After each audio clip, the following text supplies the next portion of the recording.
नमस्कार दोस्तों, स्वागत है आपका हमारे चैनल धर्मो रक्षिता रक्षिते में। दोस्तों, भगवान भोलेनाथ के त्रिशूल की महिमा से पूरा विश्व परिचित है, लेकिन आज भी पुरातत्व विभाग द्वारा त्रिशूल पर शोध की जा रही है। एक बहुत ही पुराना गांव था जहां बहुत से प्राचीन खंडर बने थे और इन खंडहरों में कई वर्षों से वैज्ञानिक रिसर्च के लिए आया करते थे। वैज्ञानिकों को इस गांव से हिंदू संस्कृति से जुड़ी कई प्राचीन वस्तुएं प्राप्त हुई थी, इसलिए ये गांव प्राचीन हिंदू सभ्यताओं की खोज के केंद्र के रूप में जाना जाता था। लेकिन उनकी खोज अभी तक अधूरी थी, क्योंकि वो धार्मिक ग्रंथों में बताए गए अस्त्र शस्त्रों की खोज में लगे हुए थे। एक बार उसी गांव के मैदान में बच्चे फुटबॉल खेल रहे थे। अचानक उनकी फुटबॉल एक गड्ढे के अंदर चली जाती है।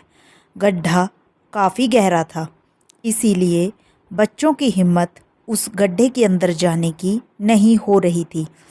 तभी गांव में एक फेरी वाला कपड़े बेचने आता था। बच्चे उसे रोक लेते हैं और उससे अपनी फुटबॉल निकालने की ज़िद करने लगते हैं। फेरी वाला बच्चों की ज़िद मानकर गड्ढे के अंदर घुस जाता है। अंदर बहुत अंधेरा था, जिस वजह से उसे कुछ दिखाई नहीं दे रहा था। वे अंदाजे से नीचे उतरा और अचानक उसका पैर फिसल जाता है और वो उस गड्ढे के अंदर जाकर फंस जाता है। फेरी वाला दर्द से चीख उठता है और उसकी आवाज़ सुनकर आसपास के लोग गड्ढे के पास जमा हो जाते हैं और सभी उसे निकालने की कोशिश करने लगते हैं। फेरी वाला किसी चीज़ से अटक गया था और उसके पैरों की हड्डी टूट चुकी थी, जिसके कारण वो खड़ा नहीं हो पा रहा था। उसे निकालने के लिए सरकारी बचाव दल को बुलाया जाता है। बचाव दल के अधिकारी इलेक्ट्रिक गैजेट्स के साथ गड्ढे अंदर प्रवेश करते हैं। उनके पास तेज रोशनी की टॉर्च होती है, जिससे वो गड्ढे के अंदर सभी चीज़ों को साफ साफ देख पा रहे थे। वो जितना नीचे उतरते जा रहे थे, उतना उन्हें सांस लेने में परेशानी हो रही थी। जैसे ही वो फेरी वाले के करीब पहुंचते हैं, फेरी वाला एक बहुत बड़े लोहे के स्तंभ में फंसा होता है। अधिकारी उसे बड़ी मुश्किल से रेस्क्यू करके गड्ढे के बाहर ले जाते हैं, लेकिन गड्ढे के अंदर लोहे का स्तंभ उन्हें विचलित कर रहा था, क्योंकि गड्ढे के आसपास कोई घर नहीं था। फिर इतना बड़ा लोहा कहाँ से आया? वो लोहे को बाहर निकालने का फैसला करते हैं, लेकिन ये क्षेत्र पुरातत्व विभाग के अंतर्गत आता था, इसीलिए यहाँ उपस्थित किसी भी खनिज को बिना उनकी अनुमति के नहीं लिया जा सकता था।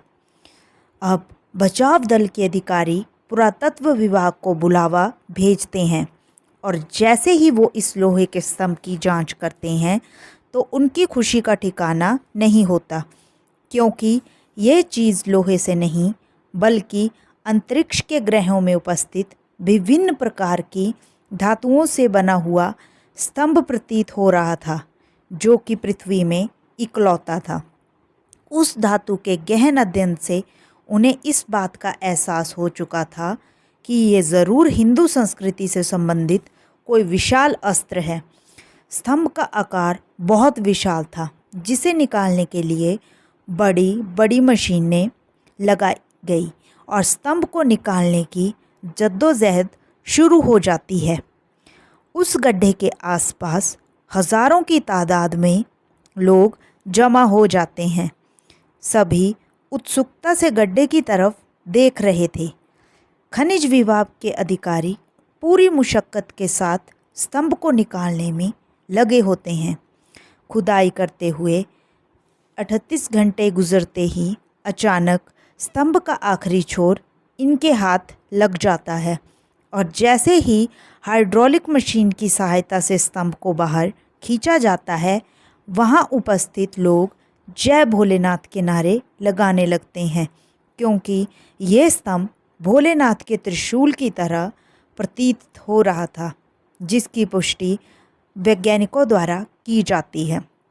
वैज्ञानिकों के हाथ में बहुत बड़ी सफलता लगती है, क्योंकि वो हिंदू संस्कृति के प्रतीकों का शोध कई वर्षों से कर रहे थे और उन्हें आज तक इतना बड़ा जीता जागता उदाहरण नहीं मिला था। लेकिन आज उनकी ये खोज पूरी हो चुकी थी। त्रिशूल को अनुसंधान केंद्र में ले जाया जाता है। त्रिशूल मिलने की खबर से पूरे विश्व में जिज्ञासा पैदा हो चुकी थी। सभी जानना चाहते थे कि त्रिशूल वाकई भोलेनाथ का है या कोई सामान्य ढांचा है। त्रिशूल की रिसर्च करने के लिए कई देशों से वैज्ञानिकों को आमंत्रित किया जाता है।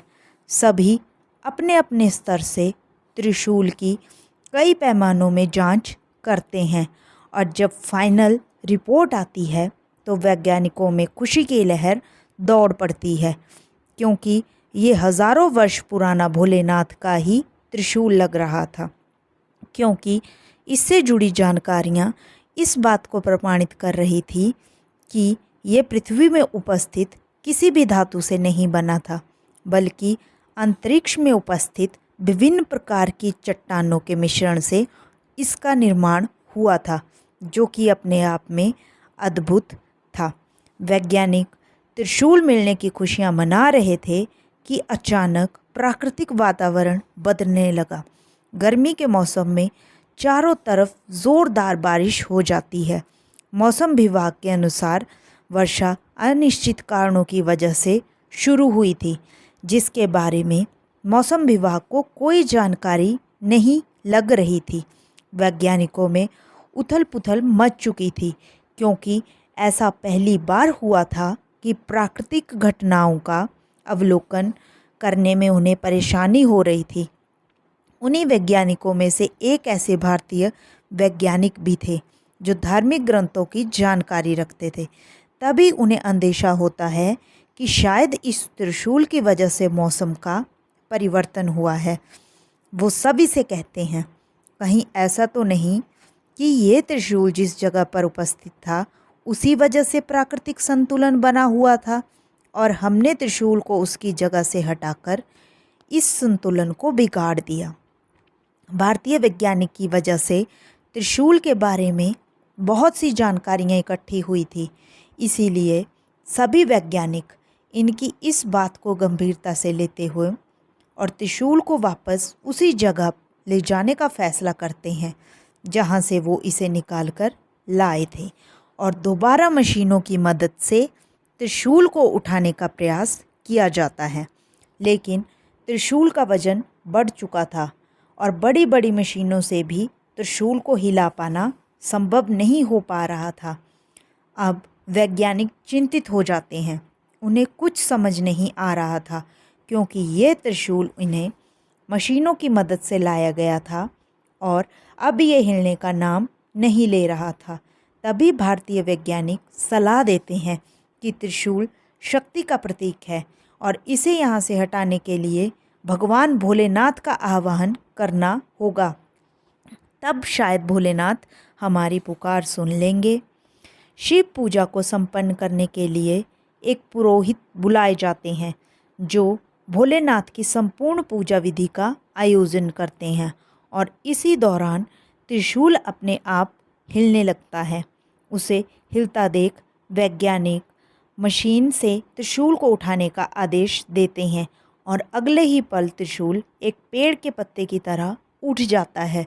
शिव की महिमा देखकर सभी वैज्ञानिक दंग रह जाते हैं।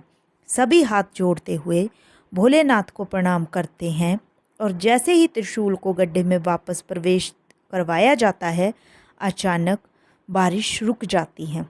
अब वैज्ञानिक समझ चुके थे कि हमें भी प्राकृतिक चीज़ों को बिना उनका स्थान परिवर्तित किए ही शोध करना होगा, अन्यथा इस पृथ्वी का अस्तित्व ही नहीं रहेगा। और इसी के साथ शिव के रहस्यमय त्रिशूल का किस्सा खत्म हो जाता है। दोस्तों, अगर आपको हमारी ये कहानी पसंद आई हो तो हमारे वीडियो को लाइक करें और हमारे चैनल को ज़रूर सब्सक्राइब करें। राधे राधे।